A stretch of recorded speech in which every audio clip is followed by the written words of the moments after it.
Christians are not recognized solely by the Bible they carry or the number of fellowships they attend.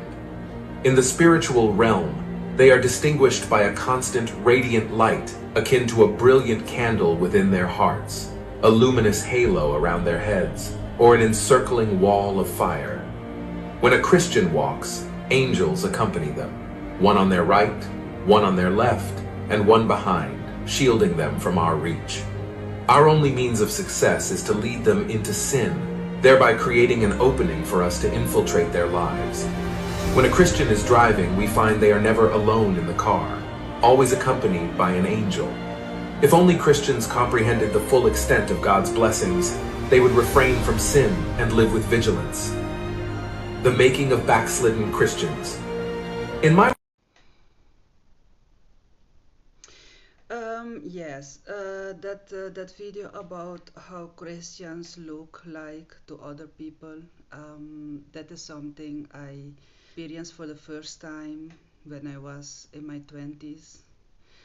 I just left an abusive relationship. That was the father of my kids. I had to escape the relationship because I was abused mentally, emotionally. I was being deprived of food.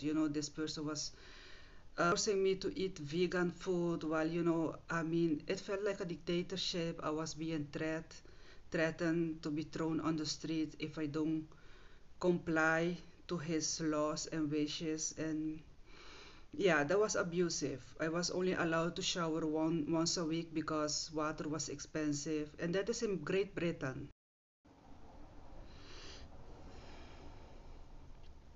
Yes, you heard it right. Yes, you're smart. Yes, I was in multiple abusive relationships. Yes, and that is a reason for that, of course. It was There is a reason, but that is another story, and I will explain in future videos the reason that I chose abusive partners, because of course I had low self-esteem and low self-worth and lack of boundaries, self-boundaries, lack of accountabilities. But that is another video.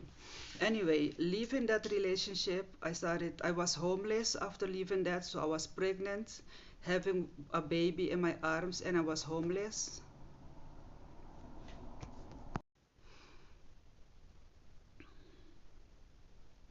Spending quite a long time homeless, because living an abusive relationship is not everything, especially if you're depending on that abusive partner for money and shelter and everything. um, there's different kind of living an abusive relationship where you are living apart, you have your own home, so that's a different situation. But this one was extremely horrible. It was a horrible situation because I had nowhere to go. I was pregnant, nowhere to go with a baby. So finally, after spending homeless for 1 year, I ended up in a shelter. So this shelter was for abused women, and we had guards to protect us because a lot of these women have had relationships with Muslim men. Yes, you heard that right. A lot of these women were married or had relationship with Muslim men, and these Muslim men are dangerous. A lot of them carry weapons. So, me leaving my British ex-partner, who was not a Muslim, he was British. He didn't pull a gun on me. He didn't pull a weapon on me. So that is a different relationship. And yeah, even being in that shelter, I wasn't safe because I was in danger for husband of other women who were hiding there. We had guards protecting us. We had like the entrance was filled with special glass against bullets and all these things. They had these poles in front of the entrance to prevent this man crashing the car into the front door. So yeah, back then I was in this shelter, and yeah, there were women in there with really in really dangerous situation, which put all of us in dangerous situation, even the guards, the workers, everybody. So just because we are in a shelter hiding out from abusive partners doesn't mean that we are safe. So basically, that was my homelessness. And of course, after a while, I got a social worker helping me. They helped me with everything. I could start up my life. I gave birth of my daughter, my youngest daughter, in the shelter. So when I gave birth of my daughter, I was homeless.